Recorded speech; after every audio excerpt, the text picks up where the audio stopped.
அண்ணாமலை அகிலாவை காதலித்தது எப்படி? GeM exclusive.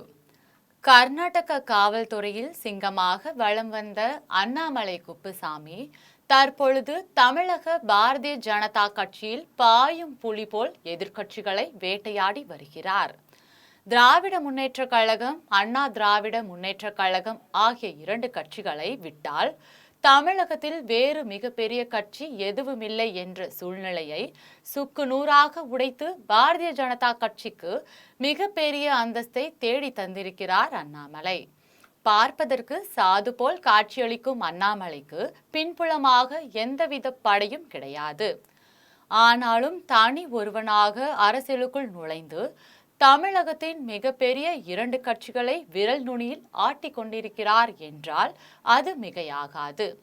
எப்பேற்பட்ட அரசியல் தலைவர்களையும் காரசாரமாக பேசி வம்புக்கு இழுக்கும் அண்ணாமலைக்கு பின்னால் சுவாரஸ்யமான ஒரு காதல் கதையும் இருக்கிறது. இதுவரை வெளிவராத அண்ணாமலையின் 5 ஆண்டு காதல் கதையை ஜெம் தொலைக்காட்சி ஒரு திரைச்சித்திரமாக படம் பிடித்து உங்களுக்கு வழங்குகிறது. அண்ணாமலை மிகவும் ஏழ்மையான குடும்பத்தில் மிதுன ராசியில் 1984ஆம் ஆண்டு பிறந்தவர். கரூர் மாவட்டத்தில் சின்ன தாராபுரம் அருகே உள்ள தொட்டம்பட்டி என்ற கிராமம்தான் அண்ணாமலையின் சொந்த ஊர். சுமார் 500 குடும்பங்களை கொண்ட இந்த கிராமத்தில் அண்ணாமலையின் வீடு ஒரு ஓட்டு வீடுதான். அண்ணாமலையின் தந்தை குப்புசாமிக்கு சொந்தமாக விவசாயம் கூட கிடையாது. ஏராளமான ஆடுகளை அவர் வளர்த்து வந்தார். அவ்வப்போது அந்த ஆடுகளை விற்பதன் மூலம் கிடைக்கும் வருமானத்தில்தான் அண்ணாமலை குடும்பத்தின் கதை ஓடியது. சிறு வயதிலேயே படிப்பதில் மிகவும் ஆர்வம் கொண்ட அண்ணாமலை கரூரில் உள்ள அரசு பள்ளியில் சேர்ந்து படித்தார். பின்னர் நாமக்கல் அரசு பள்ளியில் +2 முடித்தார். இதனை அடுத்து தனது மதிப்பெண் திறமையால் கோயம்புத்தூரில் உள்ள பிரபலமான PSG கல்லூரியில் BE படித்தார். இதே PSG கல்லூரியில்தான் அகிலா சுவாமிநாதன் என்ற புத்திசாலி மாணவியும் படித்து வந்தார். அண்ணாமலை பார்ப்பதற்கு விஜயகாந்த் மாதிரி கருப்பு நிற தோற்றம் கொண்டவர். அவரை பார்த்த உடனே தெரியும் இவர் ஒரு பட்டிக்காட்டான் என்பது. அதே சமயம் அகிலா சுவாமிநாதன் மிகவும் அழகானவர். யாரிடமும் எளிதாக பழகக்கூடியவர், கலகலப்புடன் கூடிய சுறுசுறுப்பானவர்.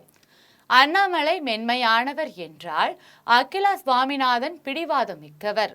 PSG கல்லூரியில் அண்ணாமலை BE மெக்கானிக்கல் இன்ஜினியரிங் படிப்பு படித்து வந்தார். Akila Swaminathan BSc computer science படித்து வந்தார். PSG கல்லூரியில் இயங்கி வந்த ஒரு மாணவர் அமைப்பில் இவர்கள் இருவருமே உறுப்பினர்கள் என்பதால் அவ்வப்போது சந்தித்து கொண்டார்கள். படிப்பு தொடர்பாகவும் மாணவர் அமைப்பு தொடர்பாகவும் இருவரும் தங்கள் கருத்துக்களை பரிமாறிக்கொண்ட நிலையில் ஒருவருக்கொருவர் தோழன் தோழி ஆனார்கள். காலங்கள் பல கடந்தன. கல்லூரி வாழ்க்கை முடிவடைந்தது. அண்ணாமலையும் அகிலாவும் கல்லூரி வாழ்க்கைக்கு விடை கொடுத்தார்களே தவிர தங்களது நட்பை மேலும் தொடர்ந்தனர். அண்ணாமலை தனது மேல் படிப்புக்காக உத்தரப்பிரதேச மாநிலம் லக்னோவில் உள்ள இந்தியன் இன்ஸ்டிடியூட் ஆஃப் மேனேஜ்மெண்ட் என்ற கல்விக் கழகத்தில் இணைந்து வணிக நிர்வாகத் துறையில் முதுநிலை பட்டம் படிக்க ஆரம்பித்தார். அகிலா சுவாமிநாதன் கோவையில் இருந்து கிளம்பி பெங்களூரு சென்றார். அங்குள்ள இந்தியன் இன்ஸ்டிடியூட் ஆஃப் மேனேஜ்மெண்ட் கல்விக் கழகத்தில் MBA படிக்க ஆரம்பித்தார். அவ்வப்போது லக்னோவில் இருந்து பெங்களூருக்கு போன் கால்கள் வர ஆரம்பித்தன. என்ன மேடம், எப்படி இருக்கீங்க என அண்ணாமலை கேட்க, சொல்லுங்க சார், நல்லா இருக்கிறேன் என்று அகிலா சுவாமிநாதன் பேச இதுவரையிலும் அவர்களுக்கான நட்பு தான் தொடர்ந்ததை தவிர இன்னும் அவர்கள் காதலிக்க ஆரம்பிக்கவில்லை. இருவரும் முதுகலை படிப்பில் 2ஆம் ஆண்டில் கால் வைத்த போது ஒரு நாள் இரவில் அந்த நட்பு காதலாக மாறியது. நான் உங்களை காதலிக்கிறேன், ஐ லவ் யூ என்றெல்லாம் அண்ணாமலை சொல்லக்கூடிய நபர் அல்ல. நேரடியாகவே தொலைபேசியில் கேட்டார், ஏன் நாம் இருவரும் திருமணம் செய்து கொள்ளக்கூடாது? இந்த கேள்விக்கு சினிமா கதாநாயகிகள் போல் நான் யோசித்து சொல்கிறேன் என்றெல்லாம் அகிலா சுவாமிநாதன் சொல்லவில்லை. ஏன், தாராளமாக திருமணம் செய்து கொள்ளலாமே என்றார். இருவருக்கும் இடையே காதல் மலர்ந்தது. இதன் பின்னர் அவர்கள் தொலைபேசியில் எப்படி காதலித்தார்கள் என்கிற விவரம் நமக்கு தெரியாது. தொடர்ந்து இருவரும் காதலித்துக் கொண்டே நன்றாக படித்தும் வந்தார்கள். அகிலா சுவாமிநாதன் MBA படிக்கும் பொழுதே ஆதித்யா பிர்லா குரூப் நிறுவனத்தின் சிறப்பு பயிற்சி வகுப்பு படித்தார். பின்னர் JSW எனும் இரும்பு கம்பெனியில் உதவி மேலாளராக மும்பையில் 2 வருடங்கள் பணியாற்றினார். அங்கேயே டெபுட்டி மார்க்கெட்டிங் மேனேஜர் பதவியையும் எட்டி பிடித்தார். பின்னர் கோவைக்கு திரும்பிய அவர் அங்குள்ள IT நிறுவனம் ஒன்றில் மார்க்கெட்டிங் மேலாளராக பணியாற்றினார். இதனைத் தொடர்ந்து உலக அளவில் பிரபலமான HP என்ற கணினி மென்பொருள் நிறுவனத்தில் பிசினஸ் மேலாளராக பணியில் சேர்ந்தார். ஆக மொத்தம் 7 ஆண்டுகள் இப்படியே கடந்து போனது. அடுத்த கட்ட காட்சியில் அண்ணாமலை தனது தந்தைக்கு போன் செய்து கொண்டிருந்தார். எனக்கு இந்த படிப்பு போதுமானதாக இல்லை, நான் இந்திய ஆட்சி பணியில் சேர விரும்புகிறேன் என்று தந்தையிடம் பேசினார். மேலும் பல ஆட்டுக்குட்டிகள் விற்கப்பட்டன. அண்ணாமலை IPS தேர்வுக்காக படிக்க ஆரம்பித்தார்.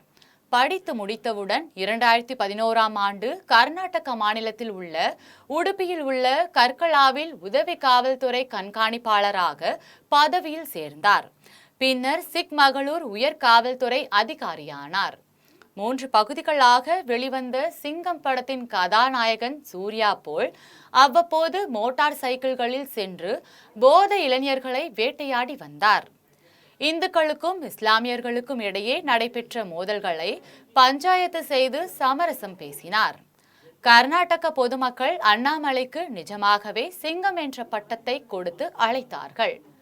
திரைப்படத்தின் இடைவேளை காட்சியை இப்பொழுது முடிவடைய அடுத்த கட்ட காட்சியில் அண்ணாமலைக்கும் அகிலா சுவாமிநாதனுக்கும் இடையே மிக எளிமையான முறையில் திருமணம் நடைபெற்றது. இருவருமே கொங்கு வேளாளர் கவுண்டர் என்ற ஜாதியை சேர்ந்தவர்கள். அகிலா சுவாமிநாதனும் மிக சாதாரண குடும்பத்தை சேர்ந்தவர்தான்.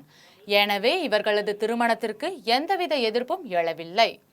தொட்டம்பட்டி கிராமத்தில் காலடி எடுத்து வைத்த அகிலா சுவாமிநாதன் அண்ணாமலையின் கரங்களை பற்றி கொண்டு பெங்களூரு சென்றார். வாடகை வீடு ஒன்றில் இருவரும் மகிழ்ச்சிகரமாக குடும்பம் நடத்தினார்கள். அண்ணாமலை அகிலா சுவாமிநாதன் தம்பதிகளுக்கு ஒரு மகனும் ஒரு மகளும் பிறந்து வளர ஆரம்பித்தது. வாடகை வீடு ஒன்றில் இருவரும் மகிழ்ச்சிகரமாக குடும்பம் நடத்தினார்கள். அண்ணாமலை அகிலா சுவாமிநாதன் தம்பதிகளுக்கு ஒரு மகனும் ஒரு மகளும் பிறந்து வளர ஆரம்பித்தார்கள். IPS வேலை அண்ணாமலைக்கு பிடிக்காமல் போகவே அதனை விட்டு வெளியே வந்தார். இதற்கிடையே core management leadership and development என்ற கார்ப்பரேட் நிறுவனத்தை அண்ணாமலையும் அகிலாவும் சேர்ந்து தொடங்கி அந்த நிறுவனத்தை பின்னர் முழுவதுமாக அகிலாவை பார்த்து கொள்ள ஆரம்பித்தார். ஒரு நல்ல நாளாக பார்த்து காவல்துறைக்கு குட் பை சொன்ன அண்ணாமலை வி த லீடர்ஸ் என்ற அமைப்பை தொடங்கினார். ராமகிருஷ்ண பரமஹம்சரின் தீவிர சீடரான அண்ணாமலை அந்த இயக்கத்தை நடத்தி கொண்டிருந்த போது என்ன நினைத்தாரோ தெரியவில்லை, பாரதிய ஜனதா கட்சியுடன் தொடர்பு கொண்டார். 2019ஆம் ஆண்டு தனது காவல்துறை பணி ராஜினாமா செய்த அண்ணாமலை 2020ஆம் ஆண்டு தமிழக பாரதிய ஜனதா கட்சியின் தலைவரானார். இடைப்பட்ட காலத்தில் அரவக்குறிச்சி தொகுதியில் அண்ணாமலை போட்டியிட்ட போது அவருக்கு ஆதரவாக அகிலா சுவாமிநாதனும் பல பகுதிகளில் பிரச்சாரம் செய்தார். இதன் பின்னர் எந்த சூழ்நிலையிலும் வெளியே தலை காட்டாத அகிலா சுவாமிநாதன் தற்பொழுது பழனி மலைமுருகன் கோவிலுக்கு கணவருடன் வந்திருந்தார் என்பது தவிர அகிலாவை அரசியல் போர்வைக்குள் கொண்டு வந்து விடக்கூடாது என்பதில் அண்ணாமலை தெளிவாக இருக்கிறார். இது தொடர்பாக கணவனும் மனைவியும் ஒருவருக்கொருவர் ஒப்பந்தமே செய்து கொண்டு உள்ளார்கள். கணவர் செல்லும் இடத்திற்கு மனைவி வரக்கூடாது, மனைவி செல்லும் இடத்திற்கு கணவர் வரக்கூடாது என்பது அவர்களுக்கு இடையேயான ஒப்பந்தமாகும். இது குறித்து அண்ணாமலை சொல்லும் பொழுது அவரது டிபார்ட்மெண்ட் வேறு, எனது டிபார்ட்மெண்ட் வேறு, தேவையில்லாமல் அவரை வெளிக்காட்ட வேண்டாம் என்று கருதுகிறேன் என்று கூறியுள்ளார். இதில் விசேஷம் என்னவென்றால் அண்ணாமலையை விட அதிகமாக சம்பளம் வாங்குபவர் அகிலா சுவாமிநாதன். அண்ணாமலை தனது காவல்துறை பணியை ராஜினாமா செய்த காலகட்டத்தில் அகிலா சுவாமிநாதன் தான் குடும்ப நிர்வாகத்தை கவனித்துக் கொண்டு அண்ணாமலைக்கு சோறு போட்டார் என்பதும் முக்கிய செய்தியாகும். கால ஓட்டங்கள் கடந்த நிலையில் தமிழ்நாடு பாரதிய ஜனதா கட்சியின் தலைவர் பதவியில் 5 ஆண்டுகள் மட்டுமே அரசியலை கற்றுக்கொண்ட அண்ணாமலை இப்பொழுது அந்த கட்சியின் சிகரத்தில் ஏறி நிற்கிறார். அரசியல்வாதிகளுக்கே உரிய தில்லாலங்கடி வேலைகளையும் திரைமறைவில் செய்து வரும் அண்ணாமலை வருகிற தேர்தல் முடிவுகளுக்கு பிறகு சறுக்கி விழுவார் என்கிறார்கள் எதிர்க்கட்சி தலைவர்கள். வருகிற ஜூன் மாதம் 4ஆம் தேதி மாலை என்ன நடக்கப் போகிறது என்பதை பொறுத்திருந்து பார்ப்போம் என்கிறது ஜெம் தொலைக்காட்சி. நன்றி, வணக்கம்.